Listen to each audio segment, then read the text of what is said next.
Welcome to Lead and Follow, a podcast that explores how great collaboration actually happens. I'm your host, Sharna Fabiano, author of the book Lead and Follow, The Dance of Inspired Teamwork.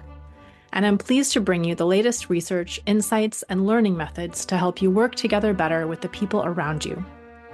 I help founders, solopreneurs, and new leaders become great at collaborating because I've seen how much more becomes possible when people integrate their ideas, perspectives, and strengths in a practical way. To learn more about coaching with me and for a one-time discount on your first session, go to sharnafabiano.com/coaching and enter the promo code podcast. The link is in the show notes. And now, here's the episode.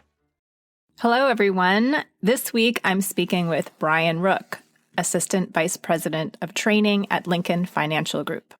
I met Brian a few years ago at the Global Followership Conference, and I invited him to do an episode with me on the show because he's created some really innovative and effective professional development programs focused specifically on followership. And I really wanted to share these with you because they are wonderful examples of how introducing followership in the workspace and in the professional development space can really make a very noticeable and tangible difference in positive outcomes. So really excited to have him today. I'm going to tell you a little bit about Brian, and then he'll fill out his background when we start the interview. At Lincoln, he's responsible for the continuous development of professionals in advisor and securities operations. As you may have guessed, Brian is also an active researcher and publisher in leadership and followership and has spoken at multiple international conferences.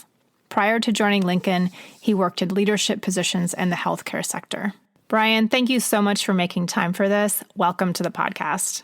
Thank you so much. I can't tell you how excited I've been. I've had this marked for a few weeks now, so I'm a nerd on this stuff, and a nerd on your work, so I'm excited about this. Thank you for having me on. Yeah, you're welcome. And I'm excited too.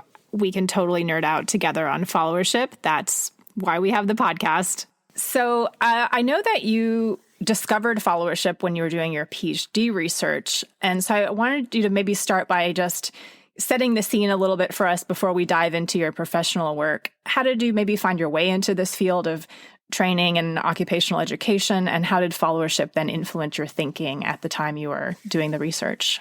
Yeah, my entire educational journey has been a little bit weird and kind of forced to the next level. So my undergraduate is in history. I thought I wanted to teach history, and my master's is pretty consistent with that. It's secondary education. But as I was shadowing in secondary education, I realized, I don't do well with high school kids, and here I am. I've committed a master's to this. I'm really up a creek. But I loved the art of the research part of it. I loved the way that our minds work in retaining knowledge and the pursuit of growth and personal growth and professional growth. And all the while I was realizing, what am I doing? But I'm growing myself professionally as an adult. And I enjoyed the science of that. And so that led me towards adult education. So I ended up pursuing a PhD in adult and occupational education. And I'm so glad that I went towards a route because I really feel I understand my purpose in that regard, and I'm fulfilled from the development of others. And so while I was in my doctoral program, I was at North Dakota State University, and I was taking a class with Dr. Tim Peterson. One of our pillars of our program was to really drive towards being stewards in our field. Mm-hmm. And I thought, that's a good perspective to have. And being a steward, really, I should have a sense of leadership and understanding of knowledge of leadership. So I wasn't in pursuit of followership at this point. I was trying to figure out how can I better prepare myself as being a steward and understanding how to be an effective leader in that field. So I was taking this class with Dr. Tim Peterson, and it was like the fourth or fifth weekend. And it's the normal stuff that you hear with leadership. There's a million books written on leadership. It's a saturated field that, for the most part, which it's evolving because people are evolving. So there's a need for it to evolve, but there's just a lot of information out there. So I was hearing a bunch of things that I've heard before and known before, and then here came this one class that was focused on followership, and I was like, "What the heck is this stuff?" Fun fact with this too, Sharna, is this is whenever I actually first saw the video that you made some time ago. Oh, yes. About dancing with followership. And I was like, by watching it, I got it. I was just blown away, and I just started consuming everything I could on it. So I was then introduced to Dr. Kelly. I was introduced to Ira Shaloff. Barb Kellerman, all the really incredible authors that have helped pioneer this research on it or start creating a better class of research on this topic. And your video just was an artful way of putting it together that I could actually comprehend. And so going down that path, it led towards me creating my dissertation topic. Thank goodness, because those are hard to come by anyways. And so it helped me establish that part of it and really complete it. And the cool thing about it was it led me down this really personal path that I would have never thought to go down. As I really started exploring what a follower was and what it means to be a good follower, it took me to not just a good follower, but asking the question, what is a good person? How can I be a good person? Is a good person in the eyes of myself? Is it in the eyes of those around me? We hear the word legacy, right? You, as a leader, what's your legacy and what do you want people to remember? And that's in the eyes of other people rather than the eyes of yourself. Does followership fall along the same lines? And so I was really starting to ask some of those questions to really better understand myself and improve myself all along this pursuit of professional development and personal development. And so that led me down that pathway of really being able to identify it. And something that helped me through too, I was in a really tough job because my wife and I moved from Texas all the way up to Fargo, North Dakota to go to school there. And I got a job there where you were guaranteed, it was a contract work, and you're guaranteed to be terminated on year 3. Okay, interesting. Guaranteed, that's part of the contract. So, which was odd because I'm thinking, okay, here I am studying followership and trying to understand, like, what does it mean to be a good follower with this? Oh, by the way, year 3, what am I doing? What are you paying me to do? I'm job hunting on your dime. Like which isn't a good follower. That's not a great follower. I'm becoming an alienated follower in this. And I'm realizing these things that are going on. And it started to help me create this understand the context of if I'm able to see this, I have an obligation to really try and illustrate some of this and try to bring attention to this and drive this in the workplace because we know what's going on in the science community. We know what's going on in academia, but we don't see that in the workplace. And that led me towards really wanting to drive, how can we establish this or create visibility to this? Like do they know that I'm an alienated follower at this point? If they did, I wouldn't be hired. Like they would terminate me before. That's an important piece for them to know. So. Yeah, I think you're just bringing up so many really crucial points. Number one is this is such a huge blind spot, in the business world. And I think a lot of other words are sometimes used kind of dancing around, what followership is, but we're still not really looking at the elephant in the room, so to speak. So I just so much appreciate your passion for this and, you bringing your skills and expertise to it.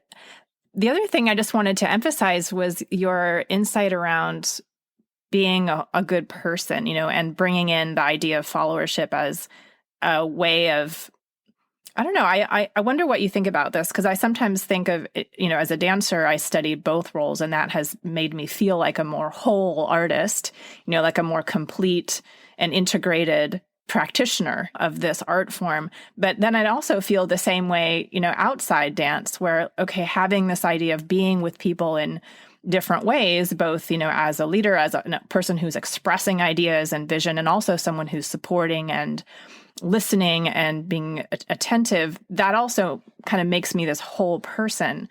I wonder if that resonates for you, or if you want to add anything to that.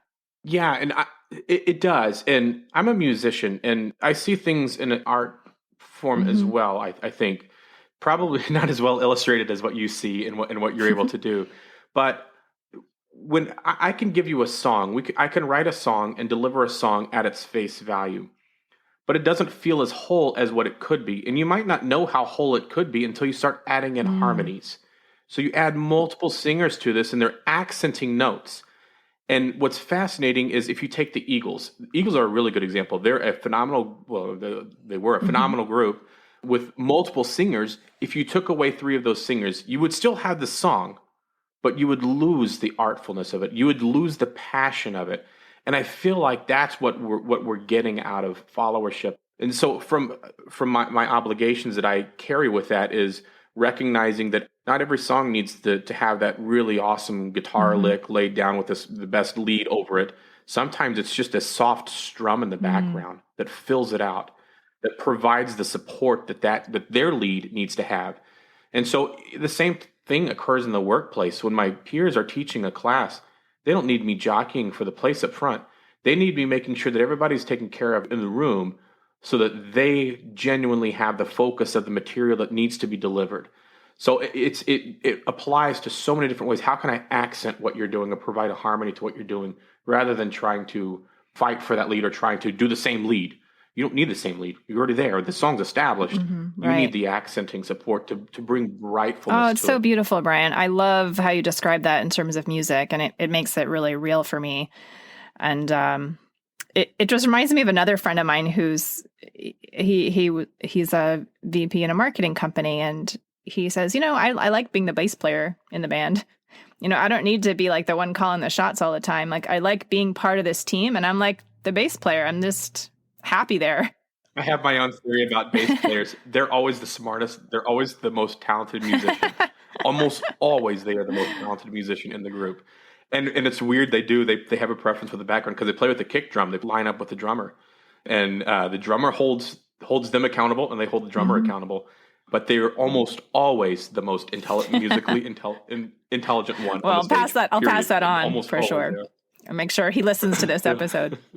Brian, I want to kind of go into your early experience in healthcare. You have I think just a kind of amazing experience there and how you started to introduce, followership into training. Could you give us a little overview of the work that you did back before the role that you're in now when you were still working in healthcare and how you started to introduce followership as a way of developing people there? Absolutely. I actually think I even got the job based on being able to speak to this. They were looking for something new at the time in my interviews. And so I'd been talking a little bit about followership. And a little thing that I did in my interview process to get there, and all this is important, so it's a little bit of a story to it. They flew me into Fort Wayne to interview with Parkview Health, and I was given a scenario to walk them through. And all I could think was, this is really an issue of followership and leadership. And it was merging. It was an acquisition of another health system.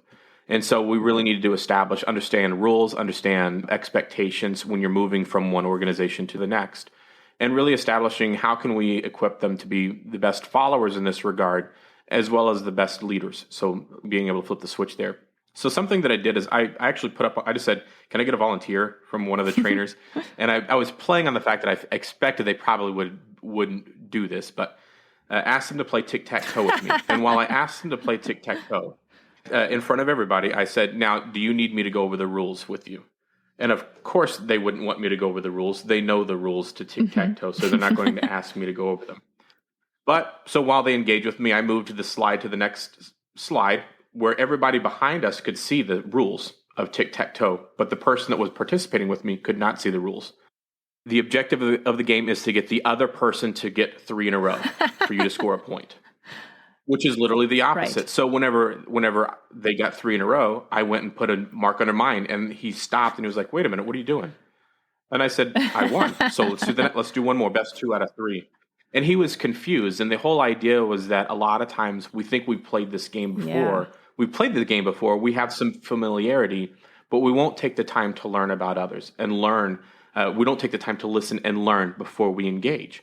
Which is okay sometimes, but we want to illustrate the risks of that. Same kind of thing with followership. We have an accountability to ourselves and those around us to do that. So I ended up that interview worked and I got the job. And they wanted to hear more about followership and they wanted me to develop this out. So I actually went around and met with 20 leaders in the organization there.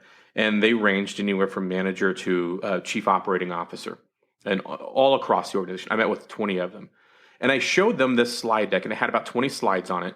And in the slide deck, it said followership as a title. That's what I was going towards. I didn't expect anything less. And the second slide said followership, the definition of it. And it goes down through a lot of previous researchers' inputs on it and the whole learning curriculum and the output that we would expect out of it. And everybody that I talked to said, this sounds really cool. I like this. And then when I'd say, would you be supportive of me launching this here? And 10 of them said no, because while I liked the concept, we're not trying to make followers here. We're trying to make leaders. And I was like, but you need your team to follow your lead, right? Like, yeah. I get it. Most people don't recognize it. So sometimes it's like you want to bang your head in the wall. Like, come on, you have to recognize this. You even think the material is good, but you don't like the title. And so we all know, the people that research followership know that it has a negative connotation. Exactly. That's Hmm. nothing new to us. But it came out very well illustrated there. And I have a little bit of a rebellious and sarcastic streak in me that can kind of work at times. And it went to work here. So I circled back a month later and I said, I wanted to talk to you about followership again, but I changed it. I listened to what you're saying and I've Hmm. changed it. And literally the only change I made was I took the first page that said Hmm. followership and I just made it, I called it self branding. The second page still said followership and what it is and the definition of it and how your team's going to benefit from followership. And a whole presentation was still, everything was literally the same. And I had 100% buy in. They loved this Well, self you're branding using your concept. own followership And skills there, Brian, to adjust and be yeah. flexible and, communicate in ways that work. Yeah. And so they adopted it. I built out the curriculum and I had never actually taught this before. And we launched it and had some really good success with this. And what I started seeing was actually like a combination. Number one, and this is common with most large organizations, the only kind of class material that they offer is for people in management and above. This is a first class that was offered that people that weren't in a management role could actually Mm. take and start developing some good skill sets. And so we started seeing high performers come here. The fascinating thing is I had my first chance to really see alienated followers enrolled in a Mm. class. And at first I thought this is a bad idea to enroll them. Don't send your problem Right. people here, for lack of a better term, your problem people Hmm. here, hoping that this will fix them. But I was a little bit curious because we haven't done Hmm. that before. So I said, you know what, send them. I made it a point to not know who they were Okay. ahead of time, to not know names when they enrolled, because I didn't want to be like, oh, well, I expect that from you. You don't like your boss. Yeah, that's smart. Take your own bias out. Yes. And within the first 30 minutes of the class, it was very evident who the alienated followers were. They make them, which aligns with every bit of research that we know. They make themselves Yeah. known. Like they cannot help but talk bad about the company, bad about their boss. They are not Hmm. happy and they don't want others to be like they want group thought in the same way. So it was Fascinating. fascinating to Fascinating. see. Yeah. And I was like, wow, like it really plays out. Like they really Hmm. do. And I did this a few times and I could not get them to shift even to, a different followership type where they were improving with their Hmm. followership. I could not. And the reason being is I wasn't the one that had the rift. Hmm. Their riff was with the organization or with their Right. boss, and that there was a compromise of trust in those cases.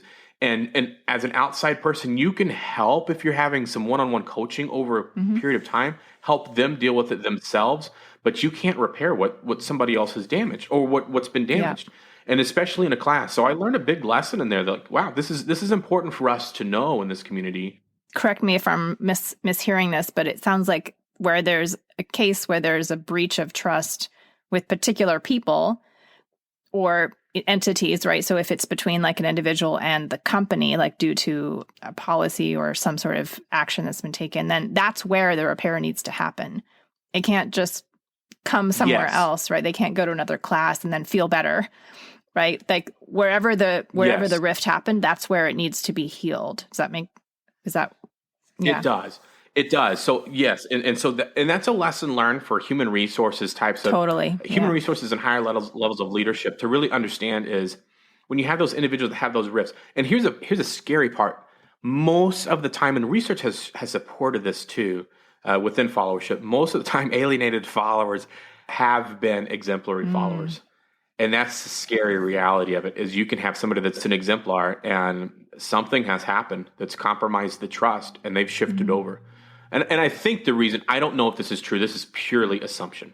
But in the business world, I think the reason is because it's harder to terminate folks that have had a history of high performance and then they become alienated because you know that what they're capable of and you know their skill Mhm. set. Whereas if they're just alienated, if they come on and they're acting alienated from the start, it's easier to terminate an employee in that regard because they've just introduced nothing but toxic relationships to Mhm. the organization, to the Mhm. team. It's easier to terminate that. So that's just an Yeah. assumption that I think in businesses, that's why we see more of alienated being used to be exemplary Mhm.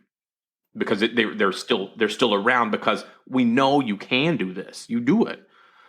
You're just upset right now, and that has to be repaired.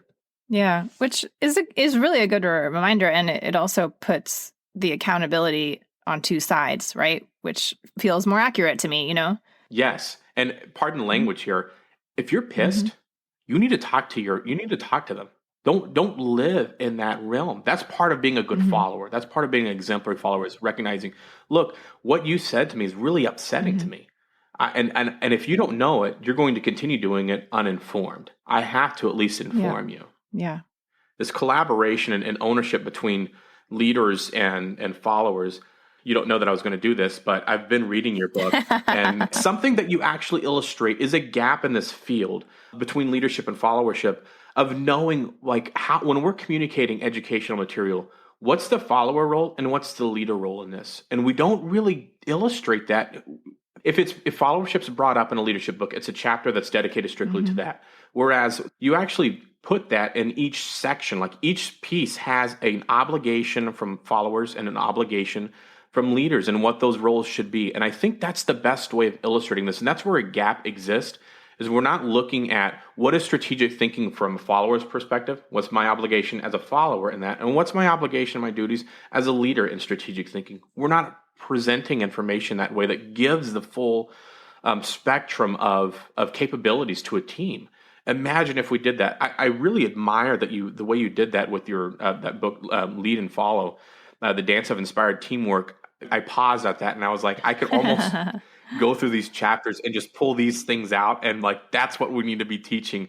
I think you did a really good job with that, and something that I think you also did that illustrates the levels of like what we're trying to say, and what. So when the onus falls on a follower, it does fall on the follower. They have responsibilities in any kind of Mm-hmm. relationship, even if they're alienated and they're frustrated. Something that I actually want to apply is, you mentioned it, of how to use language in the right way. And in health systems, we have this terminology or this concept of keywords at key times. And the reason being is you're dealing with patients that are coming in. The patients are in a struggle sometimes. It's a spectrum of emotion. Some people there are brand new parents and they're just elated. They're excited. They're on the top of the Mm-hmm. world. And some people are coming in, they're saying their last Yeah. goodbyes. There is a broad spectrum of everything that you're feeling, and keywords at key times is really important, because we're dealing with human beings that are in an emotional state a lot of times. And to remove ourselves from that and just think that we're just doing corporate talk is a miscalculation of the trust that we're trying to earn and Mm-hmm. give to the patients, and at the time of their most vulnerability. So the key words are important with that. And our managers and teams in the workplace are very much susceptible to that too.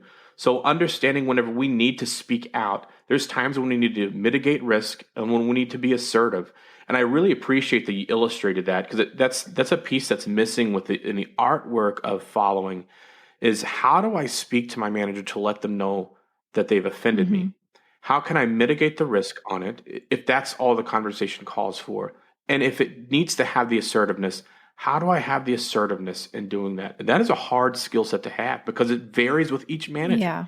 But I think there's finally some research and finally some people talking about it. So I really appreciate. I know you weren't expecting that, but I appreciate that Thank those you. pieces that you worked with that, because that kind of work has helped me whenever I'm in the field working with these individuals, give them the skills to be able to do this, because these are difficult things. These are really difficult things to do in the workplace, and in healthcare particularly, because you're dealing with a very broad spectrum of emotion. Yeah, thank you for that, Brian. And I can completely see how that environment is very sensitive to language. I think that's, partly why we need to practice this, right? Because there isn't a formula necessarily. Well, just say this phrase, and it will work. It's not like that, right? There are some words and phrases that I think are good starting points, but the more practiced we are, the more we're able to choose in the moment the way of expressing an idea that makes sense, right, to the other person.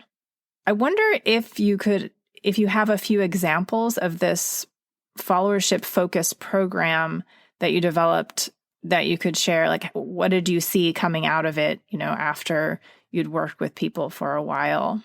Yeah, so going back to Parkview, I credit them and credit the leadership there. Once they started doing it, they embraced it. And what's fascinating is there was a couple of smaller hospitals in the system where even the president took this class. Wow, impressive. From everybody from the kitchen staff all the way through the president of the hospital took this, and the coolest part about it is they took it with a variety. They blended the classes where they were sitting next to the cooks, next to the cleaners, next to some of the providers. They all took this and embraced it. And the two clinics that did that, they were actually ranked within the next 2 years as a top 100 health system in the United States. Wow. This is huge, as a big deal, and they were listed as best places to work. Incredible. And so it's exactly, and I think a couple of things that come out of that now is that from followership. Oh man, I'd love to tell you all day long that, man, my program did that. But if that was true, I'd be retired by now because everybody would have heard of this program. But I think what that's indicative of is the willingness of leadership from the highest level to the most frontline and entrenched level. Leaders all about and followers all about to embrace the understanding and the need for the development of both areas. The need for the development of influence between those two areas, of understanding that followership doesn't exist without leadership and leadership doesn't exist without followership. And it is this dance. And so these leaders really embraced that. And that's evident in their scores. It's evident in their patient satisfaction scores were through the roof. They were setting the bar at the 97th percentile, I believe, by the time I left. Which is huge. And the thing that we know about for professionals in health systems, the perception of care by the individuals is directly related to compliance, which means are they going to take the medications or not? Are they going to do the physical therapy or not? And if you have poor perception scores or patient satisfaction scores, if you have poor scores, that's indicative that they are not going to be doing things to make themselves better. So there's a huge need for this, and I think these leaders were showing that, and their efforts to really present a followership paradigm was huge out of that, and that led to really creating the whole concept too that we built on Letters to Leaders. Wonderful. It's a program that I started building there, and the idea with Letters to Leaders was that we work with vendors all the time. And I still do this at Lincoln. We work with vendors all the time that want to come in and provide, this is what your training should be. These are the top trendy things that organizations need for their skill sets. Obviously, it's data driven, and there's plenty of folks that are willing to do that and want to do that. So we're faced with a lot of vendors emailing, wanting to teach, wanting to give us material that they're going to teach us and that we should be using. And I remember just thinking like, boy, this just seems like Band-Aid kind of stuff, and like we're not really diagnosing the issue. We're just saying your company's going to struggle with this year because everybody else is, and that might not be the case. And what's unique, and what do our people want? What do they want from their leaders? Like my team wants an entirely different skill set than their call center manager does, and rightfully so. They shouldn't get the same skill set that the call center manager gets for them, and vice versa. So I wanted to really look at something from a different perspective. And so I was talking with a couple of different hospitals on it, and the idea came up. And so I was trying to figure out how to make, what could work. And I thought, how cool would it be if the people could just write a letter that says, "Dear leader, I need you to do this. I need you to develop these skills. I need you to be this equipped for these scenarios." And so I called it Letters to Leaders. Brilliant. Thanks. At the very least, I thought it sounded cool. Yeah. I'm going to let you talk about that, but I just wanted to call out the shift of perspective is such, it seems simple once you say it, but I think it's such an innovation to just say, all right, like we could take all this stuff externally that's like kind of canned, right? And like, the top 10 list version of training, but that I think we've seen over many decades that doesn't really produce all that much of an improvement, but just by you saying, well, let's actually turn this around and look from the other direction, look from the followership lens, because, not everyone, I mean, most people don't realize that lens exists, right? But because you've done the background research, you're like, I know there's this other lens I can look through. Let me turn it around and see what I see from that perspective. And, that's the innovation I think that we need. What are those things called when you're a little kid and you put your picture up and you Yes, I totally am with you there. The pictures through. Having the Gen X moment. I don't remember either. They're like a red and there's like a dial and Yeah, I totally get it. Okay. So I feel like if I'm hiring an outside person to come in and work, they're going to hand me that contraption that they have, and they're going to say, look at the problems that are going on here. And it's Right. their Yeah. film strip I'm looking at, not mine. And I'm going to see everything that they say because that's what they're designed and skilled and equipped to do. I get it. That's their job. And vendors aren't bad. That's what they're supposed to do. And we need those tools too. We need someone that's exploring those background things and the trends across the companies. But that's not my lens. I would rather have the real lens of what's going on, the follower perspective. And if I can dig into that, then I can better equip our managers to be able to deliver the results that those people need, that are going in there and meeting that patient face to face and knowing that, I'm going to deliver some tough news to this patient. And I need them to be compliant with me, but I also need to make sure that I'm being empathic with them because I need them to feel that I hurt too for them and recognize that I'm here for them and know that they have options. We need that to happen. We don't need the management to interfere with that. There's some really important skill sets that manager needs to have to be able to make sure these people can go and deliver that kind of news. And you can't get that out of a book. You can't get that out of the a PowerPoint presentation. You get that out of on the floor and that actual feeling of that. So we needed to have that information coming from the floor to us. So we started building that, and what it was is obviously there had to be a safety piece involved. Like if I'm going to write a letter and say, yeah, my manager is the worst person in the world, like I'd be naive to think, even I wouldn't feel comfortable. Like I'm not going to write that thinking my manager is not going to see that. Of course they're going to see that. Is this some kind of trick they're doing to trap us into saying something bad? So we had to ensure the safety of it. We had to ensure the anonymity of it.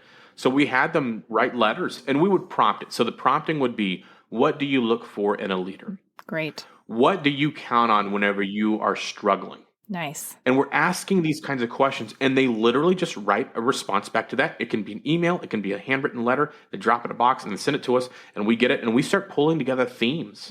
So this is what our organization is needing. Yeah. And then we can pull that out and recognize the need from those specific teams and say, this manager needs this development.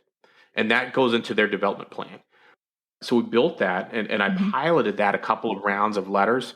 We set a video camera up. They could go in and record themselves with a prompt. So we had the prompt of, what do you look for in a leader? And we had some of them come in and start recording these responses. And the funny thing is I'm good at building out curriculum for development. I'm good at identifying needs within an organization. I would have never in a million years put this together what they had. And that tells you right there, I would have been ill-advised, and I would have missed the target for what they needed. Yeah. That's amazing. And again, it sounds so simple and elegant, but I have the same experience with coaching, like life coaching, which of course is different, totally different. But the mechanism, I think the magic of the coach training, at least that I went through, was trust the dialogue, right? Is ask that open-ended question, ask a question you don't know the answer to, right? What do you look for in a leader? What's important to you in a leader right now? I don't know the answer to that question, but by asking it and being, of course, willing to receive the answer, it never fails in my experience, with my clients. I'm always amazed at what comes out of that dialogue. And it's always, it's always useful and sometimes transformational. And it sounds like, you opened this same sort of space, right, with this innovation, this letters to leaders, which I just love this idea so much because it opens that space of exchange. And then maybe the next thing to ask you is, there must have been on the part of leadership a willingness, right, to receive that and to act on it, right? Because you can't just have all these gems, right, and then drop them on the floor, right? You have to then be willing on the other side or on the leadership side to actually let that change you. Yeah, you're right. And the leaders that would take it and apply it were the ones that had the best humility, really, being willing to accept that they could be wrong and that they might not have the best approach. Those were the ones that changed the tides of a team. They're the ones that you seek out. So in my profession now, I seek those kinds of leaders out if I'm looking for them. Yeah, you're right. It has to go to that. What you were saying with coaching is exactly right. And more individuals know to do that as a coach now, which is good. And that's a healthy approach. If I'm the leader asking, what do you need from me as a leader? And being able to ask that.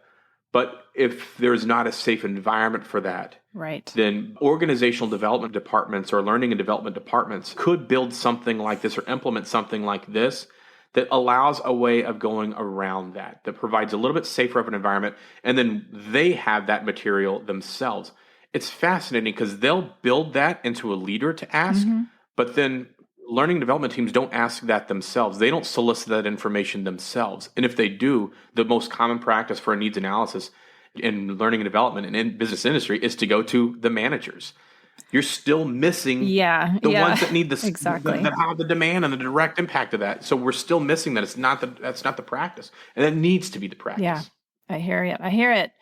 I'm supporting it, Brian. I love this idea so much. I could talk about it forever, but I want to make sure we get to your current work, which is also fascinating. Something you have created where you are now, Lincoln, in the mentoring area.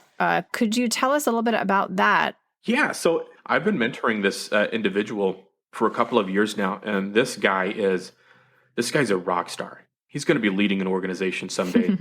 He just has his stuff together. And what's fascinating is when we started mentoring, he's asking great leadership questions. But we started talking about followership and understanding first, before you can get into there, why do you follow the people that your leaders? What makes you want to follow them? And we started talking through that.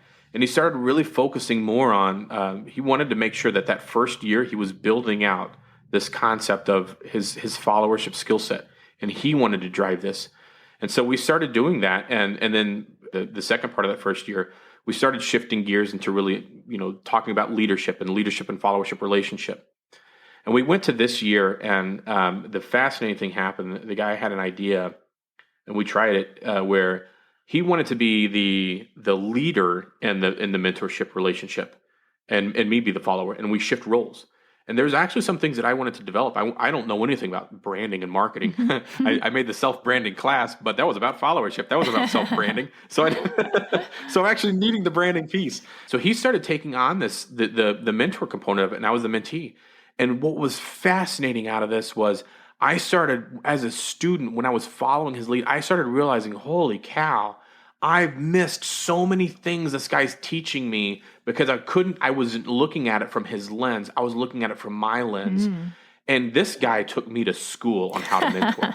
He had me lined up with people around our community that knew marketing, people in the organization, and he was having prompting questions. He tied it into my goals, and I'm like, dang, dude, I'm sorry. I'm a lousy leader. And it took me being in a followership role to really understand this. And he doesn't think that, he was like, no, you were wonderful, Brian. But I've always wondered, like, could we do this? And so we flipped it back again. Nice. And I started, and so I was mentoring again, and I did literally what he did. I learned from this guy. I learned by going in, by having, needing to establish that humility of becoming like, I don't need to be the one in charge. I was making decisions. I can learn just as much and more if I'm not doing that. And that followership, and that changed everything. And this guy now, he recognizes the requirement of those relationships. And he recognizes that while he might lead on an initiative, his dynamic is entirely different whenever he tag somebody else to lead a project. I bet. And that's a big takeaway that I do hope folks will actually get is how we can actually shift those gears in the moment. I'm not a leader just established as a leader for entirety of life. It might be this initiative. And then what does my behavior become whenever I'm not leading? I need to know how to shift into that followership role and give that same kind of dedication. And I can learn in both of those areas. And this mentorship, this guy, he ended up going from me. Now he's actually being coached by the vice president for the entire human resources part of the organization, which is huge. His bosses enrolled him now in like leadership development classes. This is a guy we're investing in to grow. That's so exciting. I kind of love this story, partly because it mirrors my dance experience again, but partly because it just reveals, like, I feel like we're always leaving stuff on the table, by not including followership. It's like there's so much potential there. And just because we have this blind spot, we don't realize what we might discover, like you so beautifully described here, that just by flipping roles back and forth, you both benefited in ways you probably couldn't have predicted. Yeah. And I think I think that is the typical experience, both as a dancer. My most profound and rapid educational experiences in dance were when I was doing that, right, with other partners, changing roles, seeing how they did things, realizing things I was doing or not doing, and then immediately being able to, adjust or improve them. And similarly, I think it happens here, like you're describing, when we let ourselves take on that position of maybe more humility or learning or just openness, that we see things we didn't see before, and that enables us to grow rather quickly. I just love that. And it's something that hope listeners will take and think about and even, maybe implement, much like the letters to leaders. These ideas are so simple and elegant, but they're highly, highly translatable across industries. I think they're highly scalable, and they just hold such rich potential, for growth on many levels, right? The human level, the professional level. That's my take on that, and why I find your story so inspiring, Brian. So thank you so much for sharing them. It's been a cool ride. And every time I teach this class, I'm sure 10,000 of those views, unfortunately, are all me. Not unfortunately on my end, but unfortunately, if you're looking for a bunch of likes, 10,000 of those are probably me. I taught that in class. It was the best illustration that I could do, and something that I took from your dancing. And I genuinely think about this every day. There's a scene where you talk about whenever the leader gets off balance in the dance, does the follower hold them up? Yeah, that's at the very end. Mm-hmm. That is a scary reality. If we all stop and think about it, because I manage teams, and I've thought about this a lot. If I lost my balance, would my team hold me up? In an honest to goodness answer. That is a question I ask myself all the time to make sure I'm being accountable to myself and to them, because they count on me. They have families and bills and food to put on the table. And if I do a lousy job of leading, I put them at risk of losing that. And if they do a lousy job of following, and I do a lousy job of following them when they're leading, then we run a risk of removing that. And we have to hold each other up. They count on me to hold them up at times, and I count on them to hold me up. And that reciprocity, that relationship, that leading and following, so intertwined.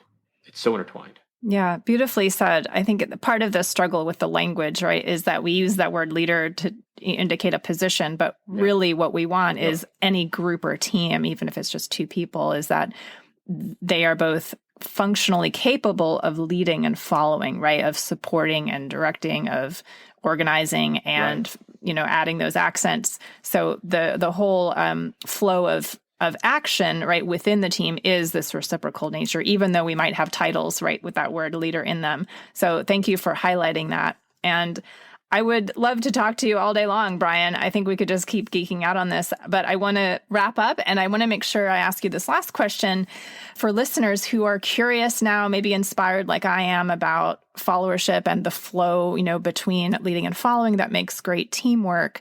What's one thing you might leave them with right now, kind of a pro tip, from your experience that they could use to start practicing followership, to start maybe embodying this in their everyday work?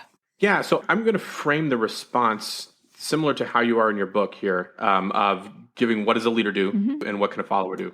Great. Awesome. Love it. So from a leadership perspective, something that I've been doing for the past 2 years that has worked fantastically well is I openly talk about leading and following to my team. So whenever I'm running an initiative, I will say, I'll pull the team in together and I'll say, I'm having Chris lead this. Chris offered an idea. I love the idea. I think we've all heard the idea. I'm going to have him leading the initiative. Here's my expectations for Chris. Now, here's what the rest of us are going to be following Chris in this, myself included. Here's my expectations of us from a follower perspective. And this is important that we're all obedient to this approach, because next week when you offer the idea, you're going to be leading and you're going to want Chris and myself following as well. Yes. So we need to talk about the importance of this. I set clear expectations for leading and following each time with them when we do that. And they have learned now, that's part of their language too. Hey, Chris, I'm following you with this. This is what I'm thinking about doing. And we use it in our language as a norm. So it has established a norm within the team. Now, from a follower's perspective, something that I do, and I think you can do, is to give credit to the concept and credit to your abilities with it. I openly call up my leaders and say, just so you know, I'm a nerd and I study followership and leadership. So I know both of these things, and I recognize the work that you're doing, and I recognize that you have goals too. This is a collaborative effort, which means for you to reach your goals, you need my contribution. So what can I do? Do you mind sharing your goals? If you don't, that's okay. But I'd like to know your goals so that I can help contribute to those so that you can be successful as well, just as I know you contribute to mine. And what that does, number one, it'll make them pause. They'll be like, holy crap. Right. What? Sometimes they won't even feel comfortable sharing them because it's so outside of the norms, which is okay. Yeah. It's okay. Don't let that panic or come back and say, well, they didn't tell me. That's okay. It's outside the norms for them. So they're going to have to get used to this. But keep using the words followership. Look, I'm following your lead. And sometimes it's even healthy to say, I'm going to differentiate myself so that I'm not just being a passive follower, but I'm engaged and helping succeed. So while I recognize your leadership, you're going to get an exemplary follower out of me through this process and walk through it. It's educating them on the terms so that they get used to using the terms and their mindset, and they start to differentiate too, because you want them to differentiate of knowing there's good leadership and bad leadership. Well, there's good followership and bad followership. Yeah. And you don't want bad followership. We'll bury you every time. If we're bad followers, you're going to be out of a job, dude. And they will fire you faster than they will 10 of us. So like, we need this collaborative effort. We need education in that part of it. So speaking, obviously don't tell them like they'll bury you. We're going to fire you. Don't speak to that part of it. But you want to speak to the part of like educating them on what followership means and that there's good followership and bad followership and committing to that good followership. What are the needs that you can do for them?